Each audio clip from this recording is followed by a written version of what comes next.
ನಮಸ್ತೆ ಎಲ್ಲರಿಗೂ. Lucky life ಟಿಪ್ಸ್ಗೆ ನಿಮಗೆಲ್ಲರಿಗೂ ಸ್ವಾಗತ.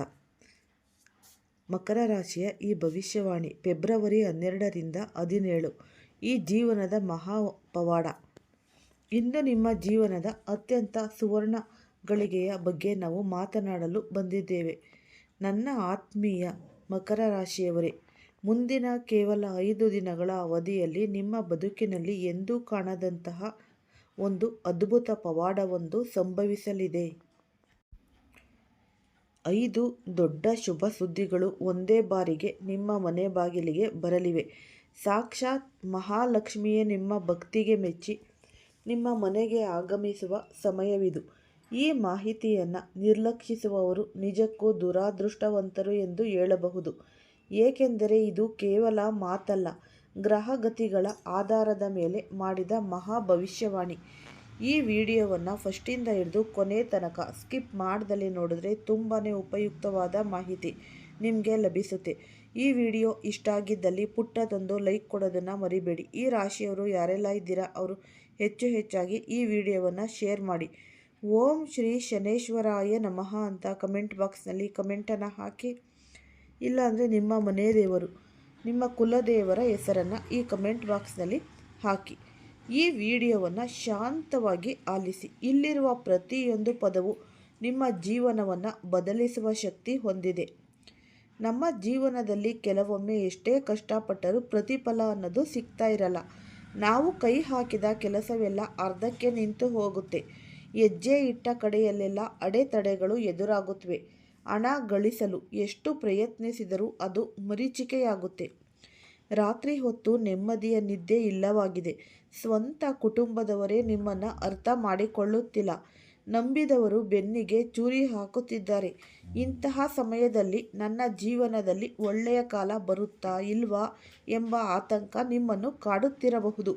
ಚಿಂತಿಸಬೇಡಿ, ನಿಮ್ಮೆಲ್ಲ ಗೊಂದಲಗಳಿಗೆ ಉತ್ತರ ಇಲ್ಲಿದೆ. ನೀವು ಮಹಾಲಕ್ಷ್ಮಿ ಮತ್ತು ತುಳಸಿ ದೇವಿಯ ಭಕ್ತರಾಗಿದ್ದರೆ ಮನಸ್ಸಿನಲ್ಲೇ ಅವರಿಗೆ ನಮಸ್ಕರಿಸಿ ಈ ಪಯಣವನ್ನು ಮುಂದುವರಿಸಿ. ನಿಮ್ಮ ಜೀವನದಲ್ಲಿ ಇಷ್ಟೊಂದು ಕಷ್ಟಗಳು ಏಕಿದೆ ಎಂದು ತಿಳಿಯುವುದು ಬಹಳ ಮುಖ್ಯ. ಆಕಾಶದಲ್ಲಿ ಗ್ರಹಗಳು ತಮ್ಮ ಸ್ಥಾನ ಬದಲಿಸಿದಾಗ ಅದರ ಪ್ರಭಾವ ತಮ್ಮ ಮೇಲೆ ಬೀರುತ್ತೆ. ಪ್ರಸ್ತುತ ನಿಮ್ಮ ಜಾತಕದಲ್ಲಿ ಶನಿದೇವನು ಬಲಿಷ್ಠನಾಗಿದ್ದರೂ ರಾಹುವಿನ ಪ್ರಭಾವ ಕುಂದಿದೆ. ಶುಕ್ರನು ನಿಮಗೆ ಸಹಾಯ ಮಾಡುತ್ತಿದ್ದಾನೆ, ಆದರೆ ಚಂದ್ರನ ಸ್ಥಿತಿ ಅಸ್ಥಿರವಾಗಿದೆ. ಈ 4 ಪ್ರಮುಖ ಗ್ರಹಗಳ ಬದಲಾವಣೆ ನಿಮ್ಮ ಜೀವನದಲ್ಲಿ ಭಯಾನಕ ಎನಿಸುವಂತಹ ಈ ದೊಡ್ಡ ಬದಲಾವಣೆಗಳನ್ನು ತರಲಿದೆ. ವಿಶೇಷವಾಗಿ ನೀವು ಯಾರನ್ನ ಕಣ್ಣು ಮುಚ್ಚಿ ನಂಬಿದ್ದೀರೋ ಅಂತಹ ಸಂಬಂಧಗಳಿಂದಲೇ ನೀವು ದೂರವಾಗುವ ಅಥವಾ ಅವರಿಂದ ಮೋಸ ಹೋಗುವ ಸಾಧ್ಯತೆ ಇದೆ. ಮುಂದಿನ 10 ದಿನಗಳಲ್ಲಿ ನಿಮಗೆ ಒಂದು ಕಠಿಣ ಪರೀಕ್ಷೆಯ ಸಮಯ. ಆದರೆ ಈ ಪರೀಕ್ಷೆಯನ್ನು ಗೆದ್ದರೆ ಕುಬೇರನ ಖಜಾನೆಯೇ ನಿಮ್ಮದಾಗಲಿದೆ. ಜೀವನವನ್ನು ಅರ್ಧಂಬರ್ಧ ಬದಲಿಸಿಕೊಳ್ಳಬೇಡಿ, ಸಂಪೂರ್ಣವಾಗಿ ಬದಲಾಯಿಸಿಕೊಳ್ಳಿ. ಮುಂದಿನ 10 ದಿನಗಳಲ್ಲಿ ನಿಮ್ಮ ಬೆನ್ನ ಹಿಂದೆ ದೊಡ್ಡ ಸಂಚು ನಡೆಯುವ ಸಾಧ್ಯತೆ ಇದೆ. ನೀವು ಕೆಲಸ ಮಾಡುವ ಸ್ಥಳದಲ್ಲಿ ನಿಮ್ಮ ಶ್ರಮವನ್ನು ಬೇರೆಯವರು ತಮ್ಮದು ಎಂದು ಹೇಳಿಕೊಂಡು ನಿಮಗೆ ದ್ರೋಹ ಮಾಡಬಹುದು. ನಿಮ್ಮ ಮುಗ್ಧತೆಯೇ ನಿಮಗೊಂದು ಶಾಪವಾಗದಂತೆ ನೋಡಿಕೊಳ್ಳಿ. ನೀವು ಎಲ್ಲರಿಗೂ ಒಳ್ಳೆಯದನ್ನೇ ಬಯಸುತ್ತೀರಿ, ಎಲ್ಲರನ್ನ ಜೊತೆಯಲ್ಲಿ ಕರೆದುಕೊಂಡು ಹೋಗ್ತೀರಾ. ನಿಮ್ಮ ಕರ್ಮಗಳು ಶುದ್ಧವಾಗಿರುವುದರಿಂದ ಶನಿದೇವನ ಆಶೀರ್ವಾದ ನಿಮ್ಮ ಮೇಲಿದೆ. ನಿಮ್ಮನ್ನು ನಾಶ ಮಾಡಲು ಯತ್ನಿಸುತ್ತಿರುವವರು ತಾವೇ ಹಳ್ಳಕ್ಕೆ ಬೀಳಲಿದ್ದಾರೆ. ಆದರೆ ಒಂದು ನೆನಪಿರಲಿ, ಶನಿದೇವನಿಗೆ ಅಹಂಕಾರ ಮತ್ತು ಅನ್ಯಾಯ ಇಷ್ಟವಾಗುವುದಿಲ್ಲ. ದಾರಿಯಲ್ಲಿ ಹೋಗುವ ಬಡವರನ್ನು ಕಂಡು ಎಂದಿಗೂ ಹಾಸ್ಯ ಮಾಡಬೇಡಿ. ಹೆಣ್ಣು ಮಕ್ಕಳನ್ನು ಕೆಟ್ಟ ದೃಷ್ಟಿಯಿಂದ ನೋಡಬೇಡಿ. ವ್ಯವಹಾರದಲ್ಲಿ ಪ್ರಾಮಾಣಿಕತೆ ಇರಲಿ. ಯಾರಾದರೂ ತಪ್ಪಾಗಿ ನಿಮಗೆ ಹೆಚ್ಚಿನ ಹಣ ನೀಡಿದರೆ ಅದನ್ನು ಹಿಂತಿರುಗಿಸಿ. ಆಗ ಶನಿದೇವನು ನಿಮ್ಮ ಹಾದಿಯ ಮುಳ್ಳುಗಳನ್ನು ತೆಗೆದು ಹೂವಿನ ಹಾಸಿಗೆಯನ್ನು ನಿರ್ಮಿಸುತ್ತಾನೆ. ನನ್ನ ಬಳಿ ಅನೇಕರು ಕೇಳುವ ಪ್ರಶ್ನೆ ಎಂದರೆ, ಈ ಮನೆಯಲ್ಲಿ ಹಣ ಉಳಿಯುತ್ತಿಲ್ಲ ಎಂದು. ಕುಲದೇವತೆಯ ಕೋಪವೇ ಅಥವಾ ಈ ಪಿತೃದೋಷವೇ ಎಂದು. ಈ ಸ್ಕಿಪ್ನಲ್ಲಿ ಅದಕ್ಕೆ ಸಂಪೂರ್ಣ ಉತ್ತರವಿದೆ. ಮೊದಲನೆಯದಾಗಿ, ನಿಮ್ಮ ಈ ಒಂದು ದಿನಚರಿಯನ್ನು ಬದಲಾಯಿಸಿಕೊಳ್ಳಿ. ಸೂರ್ಯೋದಯಕ್ಕೂ ಮುನ್ನ ಎದ್ದು ನಿಮ್ಮ 2 ಅಂಗೈಗಳನ್ನು ಸೇರಿಸಿ ಈ ಕರಾಗ್ರೆ ಹೊಸತೆ ಲಕ್ಷ್ಮೀ ಮಂತ್ರವನ್ನು ಪಠಿಸಿ. ನಮ್ಮ ಕೈಗಳ ತುದಿಯಲ್ಲಿ ಲಕ್ಷ್ಮಿ, ಮಧ್ಯದಲ್ಲಿ ಸರಸ್ವತಿ ಮತ್ತು ಮೂಲದಲ್ಲಿ ಗೋವಿಂದನ ವಾಸವಿರುತ್ತೆ. ಹೀಗೆ ದಿನವನ್ನು ಆರಂಭಿಸುವುದರಿಂದ ಸಕಾರಾತ್ಮಕ ಶಕ್ತಿ ನಿಮ್ಮದಾಗುತ್ತೆ. ಬೆಳಿಗ್ಗೆ ಎದ್ದ ತಕ್ಷಣ ಯಾರು ಜಗಳವಾಡುತ್ತಾರೋ, ಯಾರ ಮಾತು ಕರ್ಕಶವಾಗಿರುತ್ತದೆಯೋ ಅಥವಾ ಯಾರು ಸದಾ ಪರರ ನಿಂದನೆ ಮಾಡುತ್ತಾರೋ ಅಂತಹವರ ಮುಖವನ್ನು ನೋಡಬೇಡಿ. ಬದಲಾಗಿ ಸದಾ ಪೂಜೆ ಪುನಸ್ಕಾರ ಮಾಡುವ ಪುಣ್ಯವಂತರ ಮುಖ ನೋಡಿ ದಿನ ಆರಂಭಿಸಿ. ಹಣಕಾಸಿನ ವಿಷಯದಲ್ಲಿ ಒಂದು ಎಚ್ಚರಿಕೆ.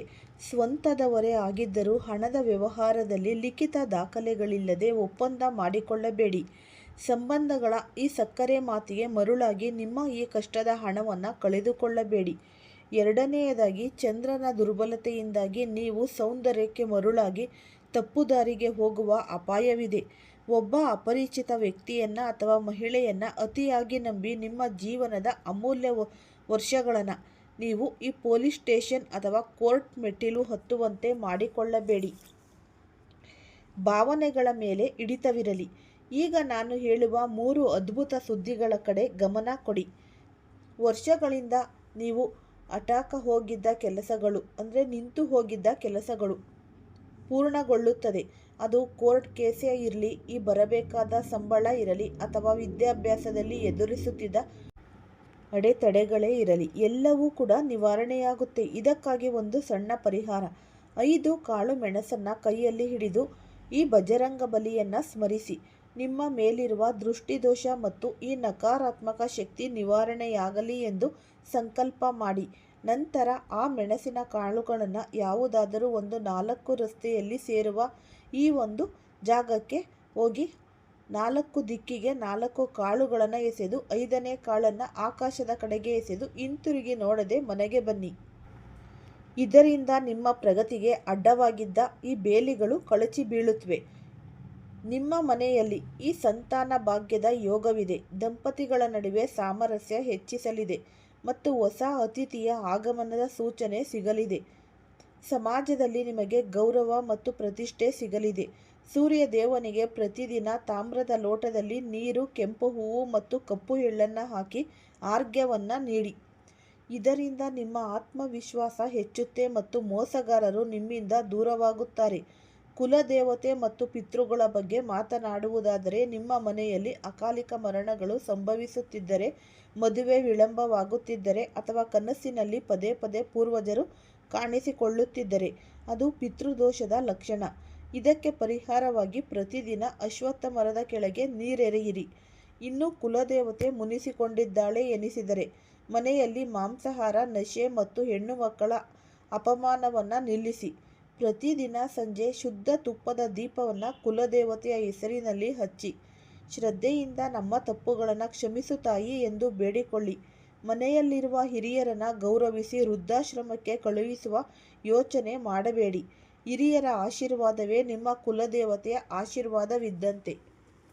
ಮುಂದಿನ 21 ದಿನಗಳ ಕಾಲ ಈ ನಿಯಮಗಳನ್ನು ಪಾಲಿಸಿದರೆ ನಿಮ್ಮ ಮನೆಯಲ್ಲಿ ಶಾಂತಿ ನೆಲೆಸುತ್ತದೆ, ಮನಸ್ಸು ಹಗುರವಾಗುತ್ತದೆ ಮತ್ತು ಸ್ಥಗಿತಗೊಂಡಿದ್ದ ಹಣದ ಹರಿವು ಮತ್ತೆ ಆರಂಭವಾಗುತ್ತೆ. ಇದೆಲ್ಲವೂ ವಿಧಿಯ ಆಟ. ಈ ಮಾಹಿತಿಯನ್ನು ಕೇಳುವುದು ಕೂಡ ನಿಮ್ಮ ಹಣೆಬರಹದಲ್ಲಿ ಬರೆದಿತ್ತು. ಇದನ್ನು ನಂಬಿ ನಡೆದರೆ ನಿಮ್ಮ ಜೀವನ ದಾರಿದ್ರ್ಯ ದೂರವಾಗಿ ಸುಖ ಸಂಪತ್ತು ತುಂಬಿ ತುಳುಕುತ್ತದೆ. ಯಾರ ಹೃದಯವು ಕಪಟವಿಲ್ಲದೆ ಶುದ್ಧವಾಗಿರುತ್ತದೆಯೋ ಅವರು ಮಾತ್ರ ಜೀವನದಲ್ಲಿ ನಿಜವಾದ ಸಂತೋಷವನ್ನು ಅನುಭವಿಸುತ್ತಾರೆ. ಈ ಸಮಯದಲ್ಲಿ ನಿಮ್ಮ ಈ ಪ್ರೇಮ ಸಂಬಂಧದಲ್ಲಿ ಪ್ರಾಮಾಣಿಕತೆ ಮತ್ತು ಸತ್ಯಕ್ಕೆ ಹೆಚ್ಚಿನ ಮನ್ನಣೆ ಸಿಗಲಿದೆ. ಇಲ್ಲಿ ನೀವು ನೆನಪಿಡಬೇಕಾದ ಒಂದು ಮುಖ್ಯ ವಿಷಯವೇನೆಂದರೆ, ನಿಮ್ಮ ಹೃದಯದ ಮಾತನ್ನು ಆಲಿಸುವುದು ಮತ್ತು ನಿಮ್ಮ ಸಂಗಾತಿಯ ವಿಷಯದಲ್ಲಿ ಯಾವುದೇ ನಿರ್ಧಾರವನ್ನು ತೆಗೆದುಕೊಳ್ಳುವಾಗ ಅವಸರ ಮಾಡಬೇಡಿ. ನಿಧಾನವಾಗಿ ಯೋಚಿಸಿ ಮುಂದುವರಿಯಿರಿ.